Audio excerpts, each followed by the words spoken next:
Shetani yuko kisa mambo ya kijinga. Sio kwa mbele wala nyuma. Anabii nyumbani anasema hivi. Biblia inasema hivi, vaeni silaha. Hebu sema vaeni silaha. Fanya mbona kusema vaeni silaha. Zote za Mungu. Muweze kuzipiga hila za shetani. Sasa unaelewa maana hii? Hila maana yake ni kitu ambacho kinakuja kuondolea focus ya kile unachofanya. Yaani mtu anaweza kaa ofisini akapeleka mwenendo kwa bosi ili wewe uanze kudili utakapokuja naye, unaacha focus ya kazi.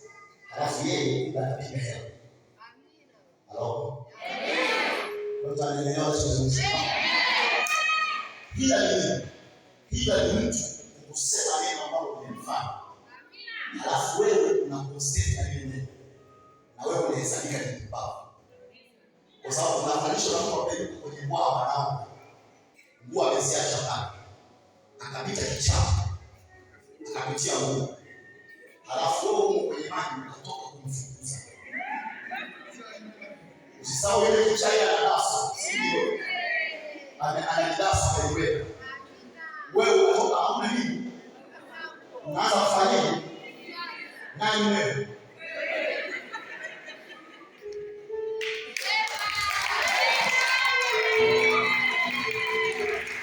Nani wewe? Si wewe. Mtakapoona leo isaibaba ile leo. Jamani hiki chao unachukua pesa. Walikuangalia wewe ndio.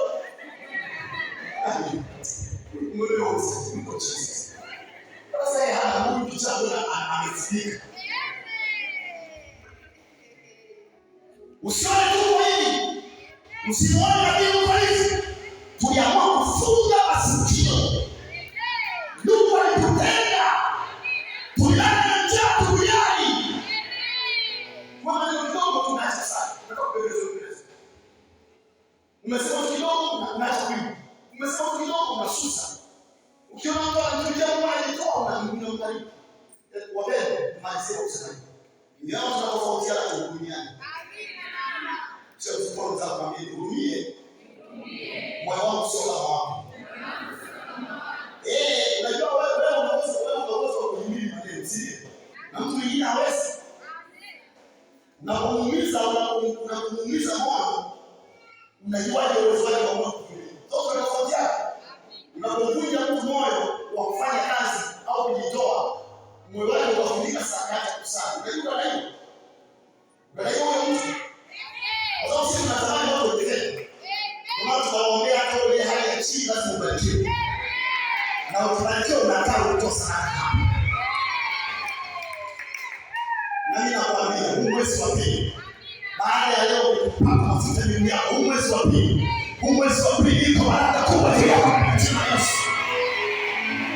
Niko na Baba anafunguka.